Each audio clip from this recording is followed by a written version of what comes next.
Welcome on Easy Learning. Now I am going to explain about G.B. Shaw, and then I will explain in the other parts of the videos of his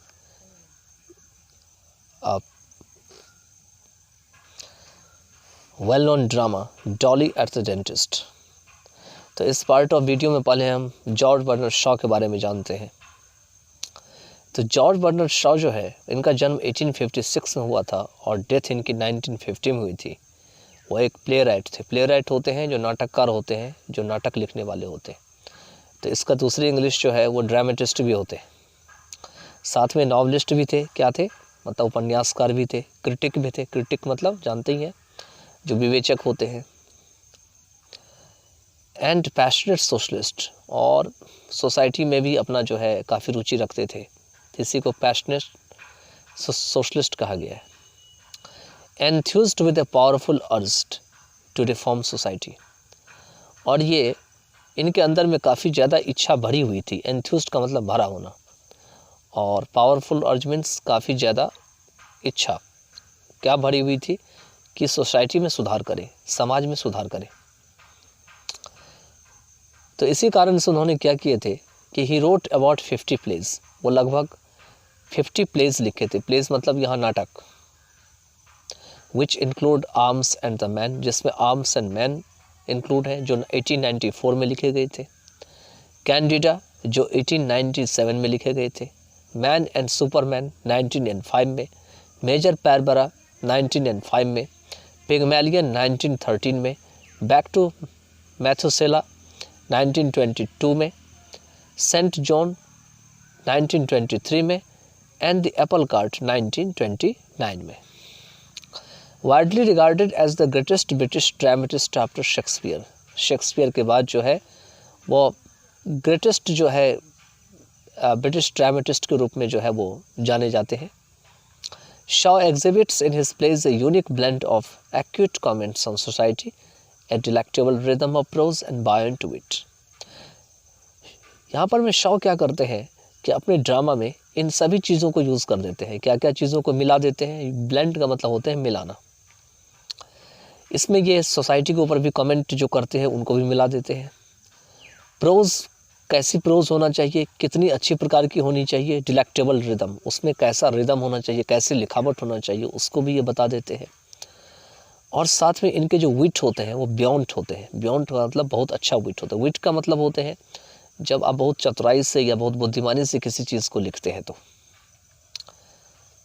all his plays are intelligent debates, and one is bound to encounter unpalatable truths, though beguilingly dressed. उनके जितने भी pledge हैं वो बहुत ही अपने आप में intelligent debates हैं। मतलब उनके ऊपर काफ़ी ज़्यादा डिबेट हम कर सकते हैं। और वन का मतलब यहाँ व्यक्ति होगा, एक नहीं होगा। और व्यक्ति जो है वो हमेशा सच्चाई, जो न मिटने वाली सच्चाई, अनपैलेटेबल ट्रूथ है, उनसे कोई भी व्यक्ति अगर इनके प्ले को पढ़ता है तो उनसे उनका सामना करते हैं। भले ही जो सच्चाई इनके ड्रामा में लिखी गई रहती है वो बिल्कुल बनावटी तरीके से लिखी रहती है। बिगाइलिंगली ड्रेस्ड मतलब बनावटी तरीके से लिखा हुआ होना।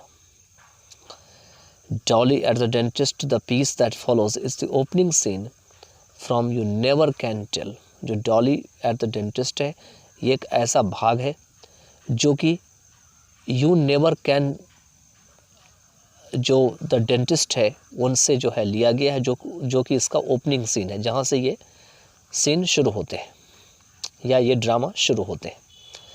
The duel of the sexes, a frequent theme in Shaw's plays. मतलब इनके शॉज के प्लेज में सेक्स का जो है हमेशा मिश्रण होता है, मेल फीमेल का। Is in the focus here, वो भी यहाँ पे फोकस किया गया है। The scene is short, scene तो बहुत छोटे हैं। But the vitality of Shaw's characters and his characteristic wit and humor are evident throughout. लेकिन उनके जो इसमें कहानी को बनाने का जो तरीका है, ड्रामा का जो लिखने का तरीका है, जो उनके कैरेक्टर्स की जो मजबूती है, और जो उनकी जो विट और ह्यूमर की विशेषता है, वो पूरी ड्रामा में या पूरे सीन में जो है वो स्पष्ट है। सब कुछ साफ साफ है, एविडेंट है। The way in which words such as didn't, don't, haven't and can't are written in this lesson clearly shows Shaw's idea on how the English language should be written. जितने भी ये कॉन्ट्रैक्टेड फॉर्म कहे जाते हैं इसको, जब आप short में लिखते हैं, डिड नॉट को डिडंट लिखते हैं, डू नॉट को डोंट लिखते हैं, हैवंट को हैव नॉट को हैवंट लिखते हैं, तो ये जो लिखने के तरीके होते हैं इसको कॉन्ट्रैक्टेड फॉर्म्स होते हैं। तो ये जो कॉन्ट्रैक्टेड फॉर्म्स में इन्होंने लिखे हैं इस लेसन में, वो साफ साफ दिखाते हैं किस तरीके से इंग्लिश लैंग्वेज को उन्होंने जो है लिखे थे, या किस तरीके से इंग्लिश लैंग्वेज होनी चाहिए, लिखी जानी चाहिए। The deliberate omission of apostrophe from didn't, don't, haven't and can't is a case of Shaw's emphasis on bringing uniformity between speech and writing. जानबूझ करके जो उन्होंने apostrophe को didn't में से हटाया है, don't में से हटाया है, ये यहाँ पे देखिए apostrophe को हटा दिया है, क्योंकि didn't जब आप लिखते हैं तो did n के बाद apostrophe t लगाते हैं, लेकिन इन्होंने हटा दिया है। तो ये इन्होंने इसीलिए किया है ताकि ये जानबूझ के किए हैं, ताकि जो है अधिक से अधिक जोर लगाया जा सके, एम्फासिस किया जा सके किसके बीच में, तो स्पीच और राइटिंग की यूनिफॉर्मिटी को बरकरार रखने के लिए, उनको आपस में एक साथ करने के लिए।